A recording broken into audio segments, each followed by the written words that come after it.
जय श्री कृष्ण। आज तक हमने 2 स्कंदों को समाप्त कर लिया है। 2 स्कंद के बाद में आज तृतीय स्कंद प्रारंभ होने जा रहा है। तृतीय स्कंद का प्रथम अध्याय हम आज पढ़ेंगे, है ना। चलिए शुरू करते हैं। जय श्री कृष्ण। श्री सुखदेव जी बोले, हे राजा परीक्षित, तुमने जो प्रश्न किया था उसी का उत्तर नारायण जी ने लक्ष्मी जी को दिया था। लक्ष्मी जी ने उसी को शेषनाग को सुनाया और शेषनाग ने उसे वात्सल्य मुनि को बताया। फिर वात्सल्यायन ने मैत्रेय जी को सुनाया। यह सुनकर राजा परीक्षित सुखदेव मुनि से बोले, हे भगवान, अब आप मुझे यह बताने की कृपा करें कि कृष्णादि की भेंट किस जगह पर हुई थी। सुखदेव जी बोले, हे राजन, जिस समय राजा धृतराष्ट्र ने अपने भतीजे युधिष्ठिर आदि को पराया मानकर अपने पुत्र दुर्योधन आदि को ही प्राणाधार जाना, उस समय दुर्योधन ने अर्जुन आदि 5 पांडवों को तो प्रथम लाक्षागृह में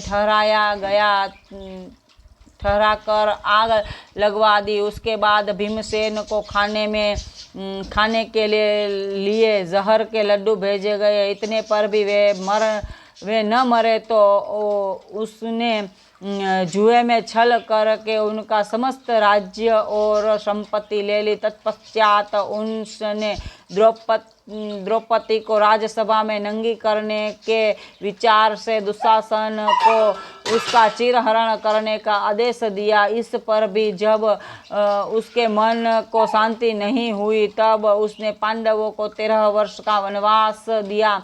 पुरुषोत्तम भगवान श्री कृष्णचंद्र जी की कृपा से पांडवों की सर्वत्र रक्षा हुई। फिर 13 वर्ष पर्यंत जब वे वन से लौट आए, तब भी दुर्योधन ने उन्हें उनके राज्य भाग को देना स्वीकार नहीं किया। उस समय कृष्णचंद्र जी, श्री कृपाचार्य और विदुर जी आदि महाराज धृतराष्ट्र के बुलाने पर पंच बनकर दुर्योधन की सभा में गए और उसे झगड़ा समाप्त करने के हेतु बहुत समझाया। भगवान श्री कृष्ण पितामह भीष्म और द्रोणाचार्य ने धृतराष्ट्र को समझाते हुए कहा, हे राजन, तुम्हारे और भाई पांडवों के पुत्रों में कोई भेद नहीं है। दुर्योधन आदि तुम्हें स्वर्ग को नहीं ले जाएंगे और युधिष्ठिर आदि तुमको नरक में नहीं डालेंगे। अतः तुमको उचित है कि तुम 5 पांडवों को भोजन मात्र के लायक कुछ गांव देख कर के ही संतुष्ट कर दो। इनमें तुम्हारी सब प्रकार से भलाई होगी।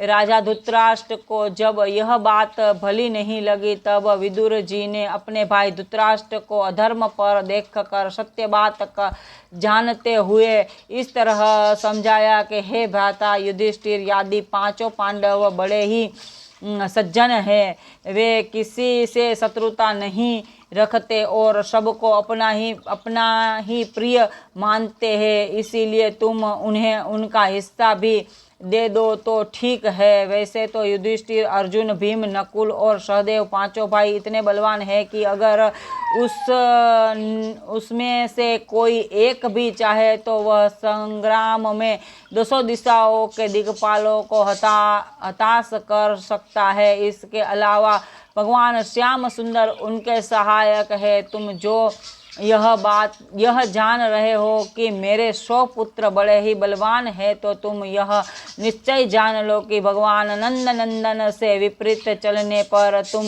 उनका कुछ नहीं बिगाड़ सकोगे। इस अत्याचार से तुम्हारा समस्त धन और धर्म चला जाएगा। तुम्हारा पुत्र दुर्योधन प्रभु त्रिलोकीनाथ श्री कृष्ण से बैर रखता है। इसीलिए अगर तुम उससे प्रेम रखोगे और उसकी आज्ञा अनुसार चलोगे तो वह तुमको बहुत ही हितकारी सिद्ध होगा। इस सब बातों को सोचते हुए तुम 5 पांडवों का राज्य भाग तुरंत दे दो। दुर्योधन को राज्य और धन के मद में अंधा हो रहा है, इसलिए तुम उससे राज्य पद को वापस ले लो। इसी में तुम्हारा और तुम्हारे वंशजों का भला है।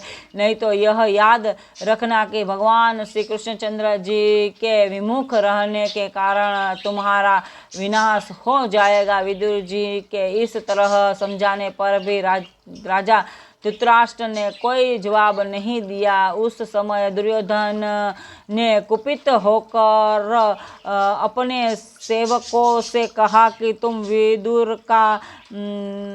विदुर का मारो मेरी सभा से बाहर निकाल दो। यह दुष्ट हमारे कुल की दासी का पुत्र होकर भी पांडवों के पक्ष में बोलता है। यद्यपि हम अभी तक इसका पालन करते रहे हैं, फिर भी यह हमारे उपकारों पर कोई ध्यान नहीं देकर उल्टा हमको धर्मोपदेश देकर अपनी नीचता दिखा रहा है। दुर्योधन की आज्ञा को सुनकर सेवकों ने विदुर जी को सभा से बाहर निकालना चाहा। उसी समय विदुर जी ने अपने मन में सोचा कि यदि कोई व्यक्ति मेरी बाह पकड़कर मुझे बाहर करेगा तो उस समय मेरा बड़ा अपमान होगा। अतः मुझे चाहिए कि इससे पहले ही मैं सभा से बाहर हो जाऊं। भगवान समस्त कौरवों का नाश करना चाहते हैं, इसीलिए धृतराष्ट्र आदि के मन में अधर्म छा गया है और इनकी भली बात सुनना भी बुरा मालूम पड़ता है। यह सोचकर विदुर जी सभा से उठकर द्वार पर चले गए और उन्होंने अपने धनुष्य बाण आदि अस्त्र शस्त्रों को उतार कर वहीं पर रख दिया। शस्त्र रखने का कारण यह था कि शस्त्र सहित जाने पर दुर्योधन अपने हृदय में कहीं यह न सोचे कि विदुर पांडवों में जा मिले हैं। इसका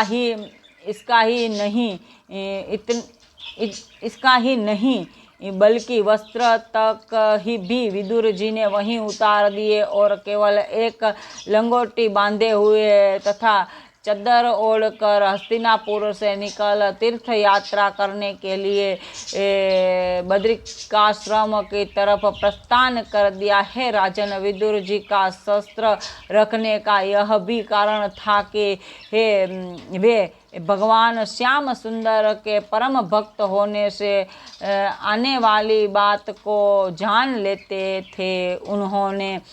उन्होंने अच्छी तरह यह जान लिया था कि अब दुर्योधन आदि कौरवों का नाश होने वाला है, इसलिए वहां से निकलकर 1 वर्ष तक उत्तराखंड की यात्रा करने के बाद विदुर जी यमुना नदी के किनारे देव दर्शन करते हुए मैत्रेय ऋषि के आश्रम पर आए।